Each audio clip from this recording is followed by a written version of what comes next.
You're not going to get COVID if you have these vaccinations. Vaccinated people do not carry the virus, don't get sick. Getting those shots out for 5 to 11-year-olds is going to provide a lot of comfort to American families. Horses barely running them over, people being strapped. A horrific video of the CBP officers on horses using brutal and inappropriate measures against innocent people. We have a secure border. The border is, in fact, secure. The border is closed. The border is secure. The border is secure. The border is closed. We've been unequivocal in that. On the issue of Afghanistan.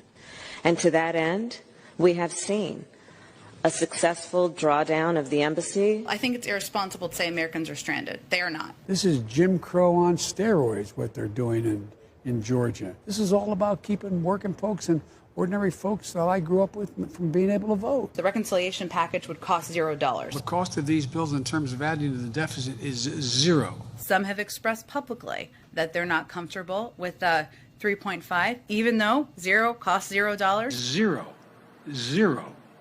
Zero. This bill is fully paid for and will not raise taxes on anyone making less than $400,000 a year. Let me say that again, be crystal clear. No one making less than $400,000 a year will pay a single additional penny in tax for all these things that were in the Build Back Better plan. If you're a husband and wife, school teacher, and a cop, you're paying at a higher rate than the average person making $1 billion a year is. My plans do not add to inflationary pressures. The Build Back Better agenda will help reduce inflation, will help cut costs for the American people. If we pass the other two things I'm trying to get done, we will, in fact, reduce inflation. Inflation is going to come down next year. Inflation will come down next year. These inflation rises will be transitory, that they will come back down next year. There's nobody suggesting there's unchecked inflation on the way.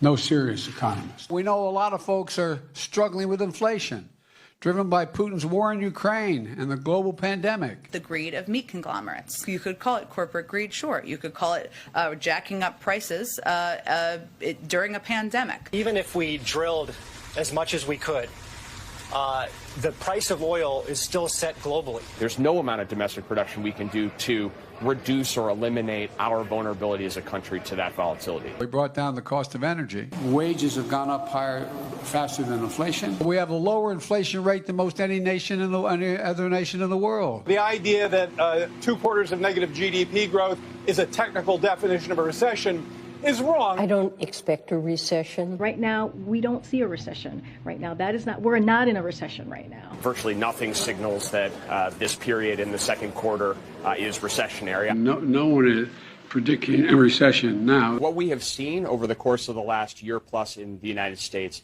is a historically strong economic recovery, and that has been supported by this president's economic policies.